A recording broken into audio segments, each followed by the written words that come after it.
E o texto escolhido, queridos, faz parte de uma meditação que eu fiz ao longo do dia, acerca do retorno de Jesus, acerca desse dia do Senhor, quando Ele virá para buscar a sua igreja.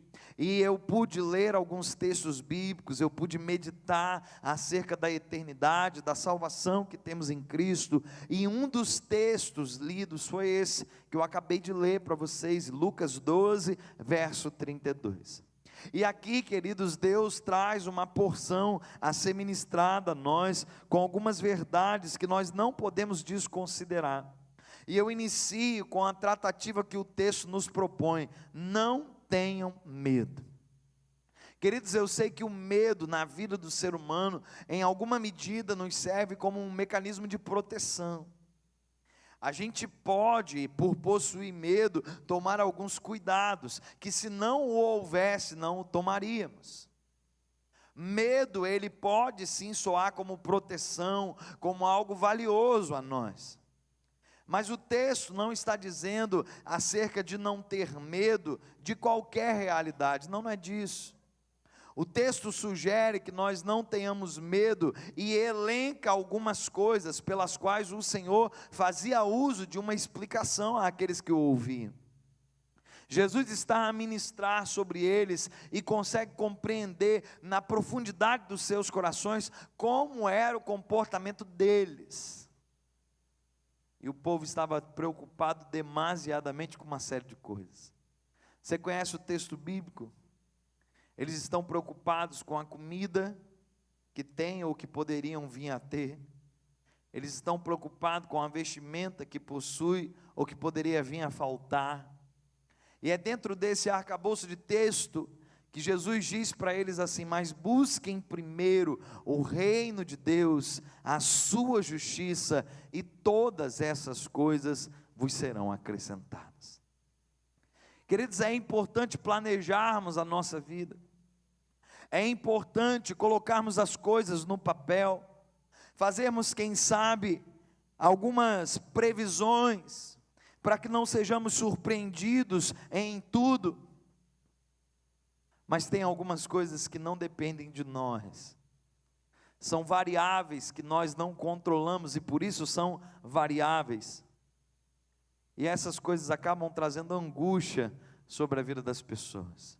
Eu conheço pessoas, irmãos, que enfrentam a dificuldade e o desafio econômico desde quando se entende por gente. O sujeito hoje tem 50 anos, mas em todo tempo onde houve desafios econômicos, ele esteve lá enfrentando isso. Mas tem gente que fica desesperado. Tem gente que permite com que o medo alcance o seu coração. Queridos, nós estamos aqui até hoje, amém? Deus tem nos guardado. Deus tem promovido sobre as nossas vidas alívio em muitos momentos que nós não conseguiríamos ter. Eu gosto de pensar que coisa maravilhosa é o escape de Deus, e a Bíblia fala sobre isso, diz que Deus não nos daria uma aprovação sem a qual nós pudéssemos suportar, antes, porém, Ele daria junto com a aprovação o escape. E o escape, querido, é aquela brechinha por onde você sai, por onde você foge, por onde o mal não te alcança, isso é o escape. Quando eu e você entendemos que Deus está cuidando de cada um de nós, a gente se aposta de alguns textos bíblicos como sendo não verdades apenas daqueles que os citaram, mas passam a ser nossas verdades também. Eu posso declarar sobre a tua vida: 1000 cairão ao teu lado, 10.000 cairão à tua direita, mas você não será atingido. Queridos, coisa maravilhosa é entender o quanto Deus tem cuidado de nós. Essa semana eu pude fazer um atendimento e mostrar para uma pessoa que estava sendo atendido o quanto Deus nos guarda sem que a gente sequer perceba. E eu peguei um dado histórico aqui recente no estado do Espírito Santo, em que num período de 6 horas, exatamente 6 horas, um órgão que compete fazer esse tipo de registro, registrou a queda de mais de 16.000 raios. em um período de 6 horas, caiu raio em tudo quanto foi lugar do estado do Espírito Santo. Mais de 16 mil raios. E a pessoa ficou um tanto quanto espantada, porque não sabia desse dado, e aí, imaginando que ela não soubesse, eu perguntei, você tinha ideia disso? E a pessoa disse, eu não sabia que tinha caído tanto raio assim não. E eu falei, algum desses bateu na sua casa? Falou, não. Algum desses te atingiu? Não. Eu falei, isso é para te mostrar que Deus nos guarda sem que nós saibamos os riscos pelos quais nós estávamos correndo. Queridos, Deus faz coisa por nós que a gente não tem ideia. Ontem eu pude perceber uma cena de um filme intrigante. Uma mulher conduzia um veículo e aí na saga do filme estava um bebê no banco de trás. E ela está lá, uma mãe provavelmente cuidadosa, com amor por seu filho, está conduzindo um veículo, e de repente um veículo automático dá uma pane elétrica, a velocidade do veículo vai caindo e o veículo para.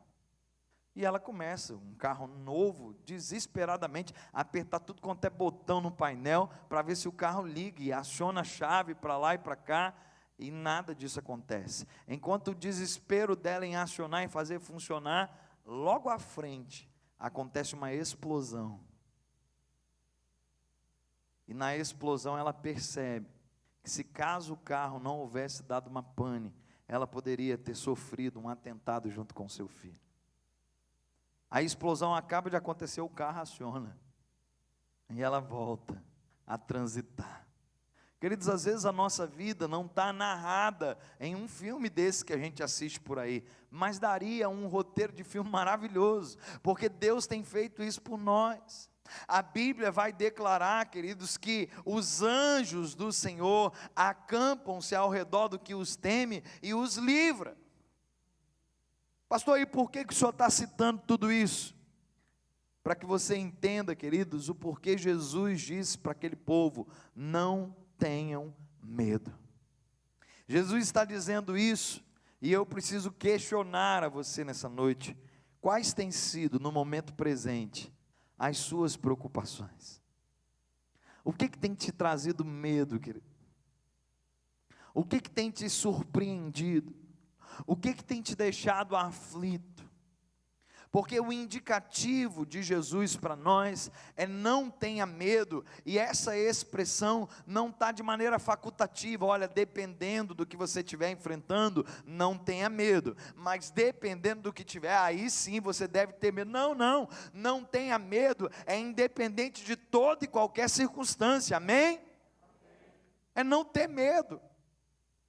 Ele nos guarda, Ele nos protege, Ele é por nós, e ainda que o inimigo tenha uma fúria, uma sede, na vida de cada um de nós, maior é o que está em nós, do que o que está no mundo.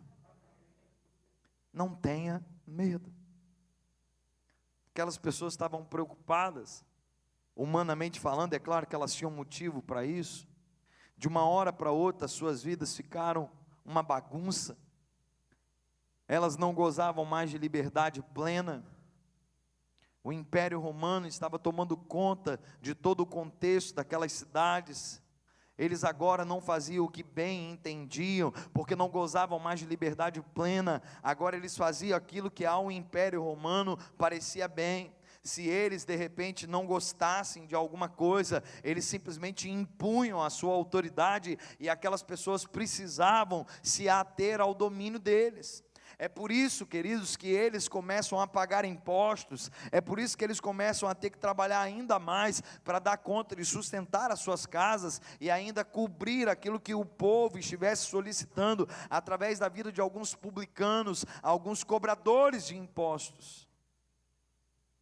E num contexto tão adverso, não ter medo, não aponta apenas para essa existência, ou o que a gente pode ter nessa existência que nos faça estar bem tranquilos.